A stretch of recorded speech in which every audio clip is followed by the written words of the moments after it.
Yo, what's good, gang? This is the Dope Guy, and I am back with another video, big dog. Yo, hope you guys are all doing well out there because I'm doing alright, and here I am spinning the block with content for your mailbox. So, today's video is Western Germany Meet the Germans Road Trip Part 4 out of 4. Yo, I know it's taking so long, I apologize, but we are at the final stretch of Meet the Germans, man. We did East,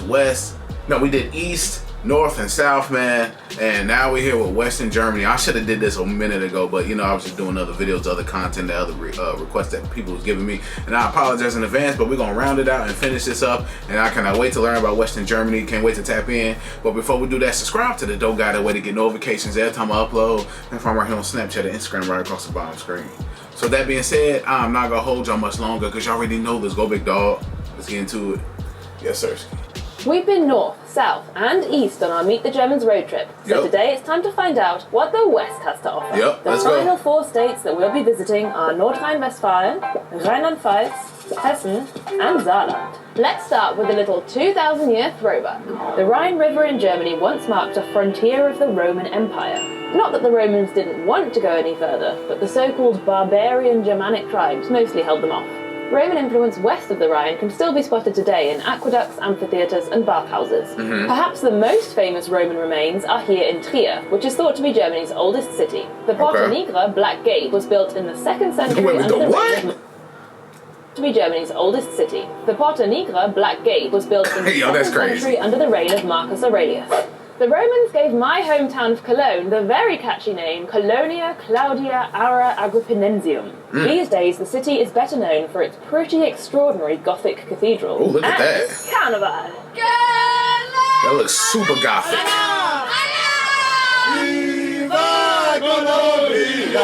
The so-called 5th season kicks off on 11.11, the 11th of the 11th, at exactly 11:11 a.m.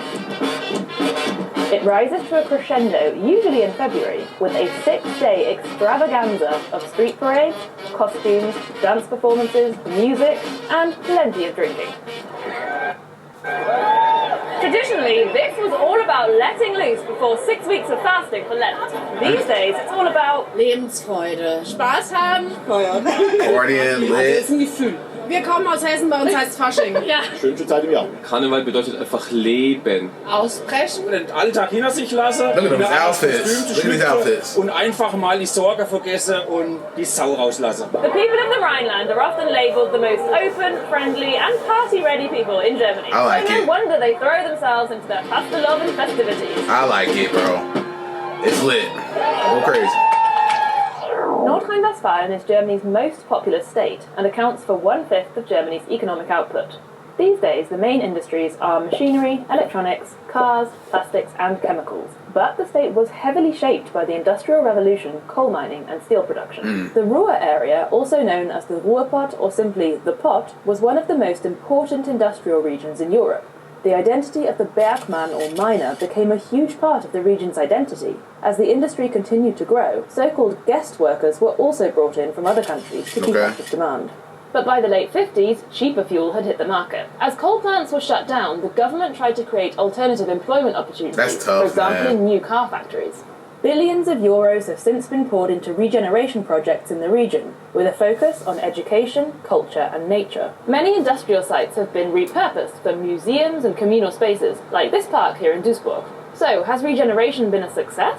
Ich denke schon, wenn man sich anguckt, wie es damals hier aussah, dass alles voll mit Industrie war, was jetzt ja ziemlich grün ist. Ist noch nicht abgeschlossen meiner Meinung nach, weil viele Dinge noch im Prozess sind. Das kulturelle Angebot, ich kann nicht alles wahrnehmen, aber wenn ich sehe, es ist auch im öffentlichen Raum spürbar, es ist was zu sehen, das gefällt mir.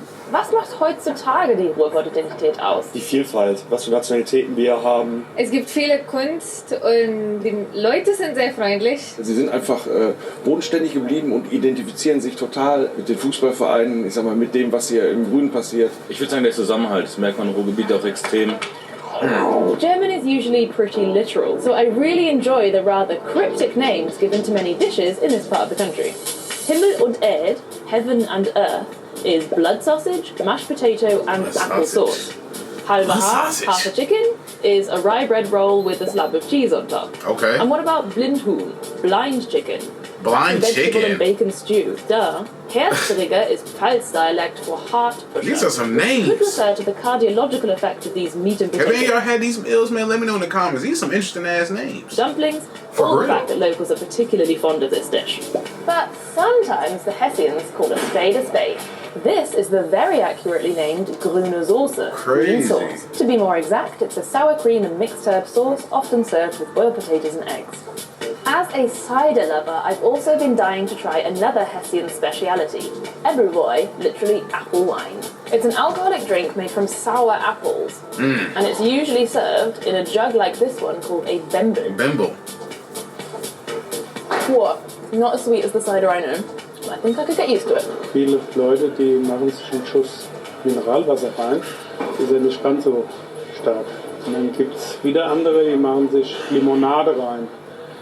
Das ist aber unter Apfelweintrinkern eigentlich verpönt. Something I really like about Germany is that not everything is centred around the capital city. Right. Different industries have hubs in different places. Even political institutions are spread between Berlin and the former West German capital Bonn. And Germany's financial centre is Frankfurt. Frankfurt am Main, to give it its full name, is home to many domestic and foreign banking institutions, as well as the European Central Bank Damn, and it's a big-ass Germany's largest bank. stock exchange. It has the country's busiest airport and 18 of Germany's 19 skyscrapers, Wow. earning it the nickname Manhattan.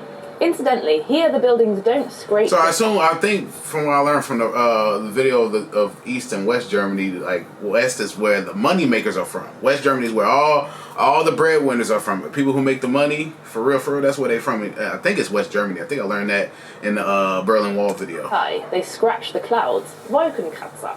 But beneath the surface of suits and skyscrapers, Frankfurt has an underground claim to fame as one of the birthplaces of techno music.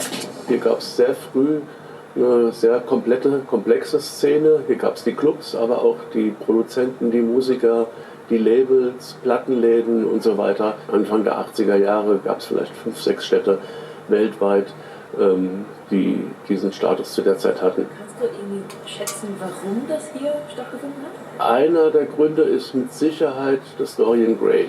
Also in dem Club lief schon immer das Innovativste vom Innovativen. Der war am Frankfurter Flughafen. Allein der Ort, auch die Fahrt dorthin, das fährt also über die Autobahn. Es ist Nacht und der Flughafen ist nachts beleuchtet gewesen. Man hat ihn schon von weitem so pulsierend gesehen. Man ist dazugefahren und dann runter unter den Flughafen gefahren. Das war eigentlich schon, da ging es schon los, dass man gespürt hat, hier passiert heute Nacht was. Über Frankfurt wird nicht mehr so viel gesprochen. Das hat damit zu tun, dass diese Räume, diese Clubs einfach fehlen. Hier gibt es nicht viel Raum.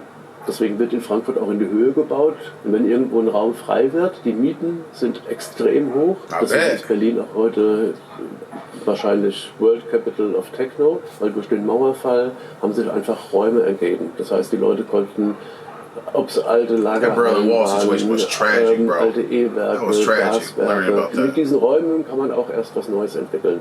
Und das haben wir hier leider in der Stadt nicht so. If you need an escape from the city, Hessen also has you covered, quite literally. This state and neighbouring Rhineland-Pfalz are both 42% covered in trees. Damn. That makes them Germany's most foresty states and the perfect spot for a fairy tale. Einem reichen Manne, dem wurde seine Frau krank, und als sie fühlte, dass ihr Ende herankam, rief sie ihr ein. Jakob and Wilhelm Grimm, better known as the Brothers Grimm, were born in Hanau in the late 18th century and later moved here to Kassel. They gathered folk stories for their fairy tale collection. Hansel and Gretel, Snow White, Little Red Riding Hood, Cinderella. But we're talking the original gory versions, before Disney toned things down. The brothers also played an important part in the development of the German language.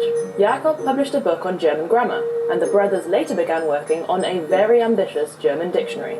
Sadly, they never made it past the letter F. Wilhelm died in 1859, and Jakob 4 years later. The last entry he completed was for Vorteufel, demon.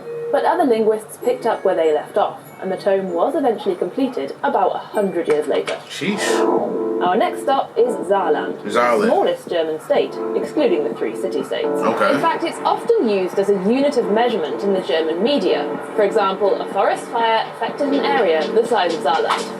For those of you unfamiliar with this unit, it's about the same size as neighbouring Luxembourg.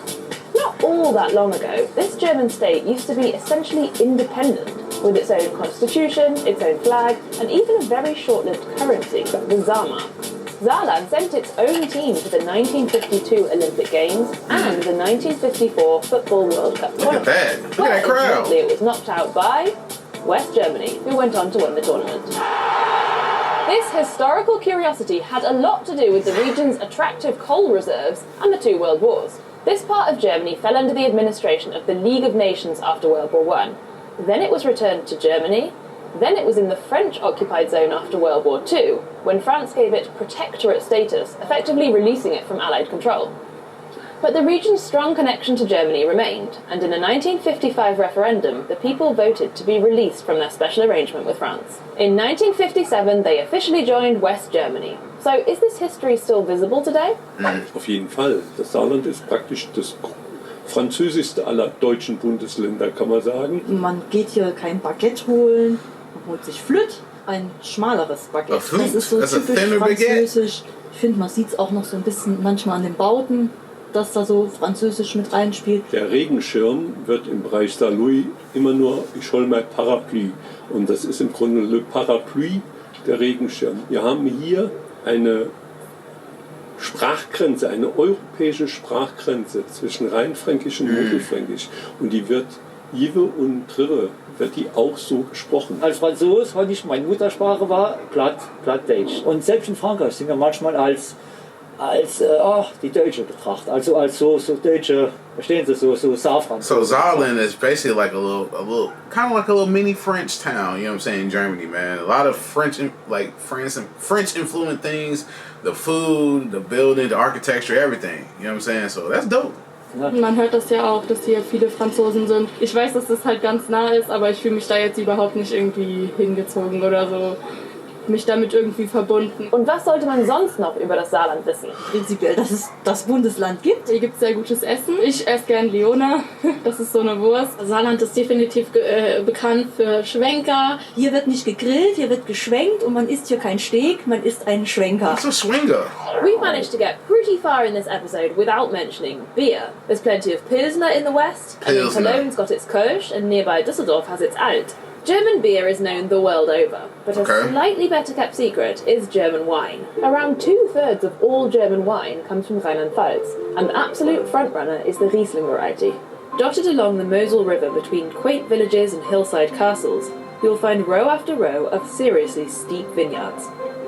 Das Besondere am Moselwein ist natürlich unsere einzigartige Kulturlandschaft und was eben den Charakter des Weines auch auszeichnet, ist der Schiefer. Es ist ein sehr dunkler Stein und schwarz, wie wir alle wissen, kann ja auch sehr gut Wärme speichern, zieht Wärme an und wenn es nachts wieder kälter wird im Tal, dann gibt er das an die Umgebung ab, eben an unsere Trauben. Damals habe ich mich zur Wahl der Moselweinkönigin gestellt, weil ich meine Heimat so sehr liebe und da eben unterwegs sein wollte.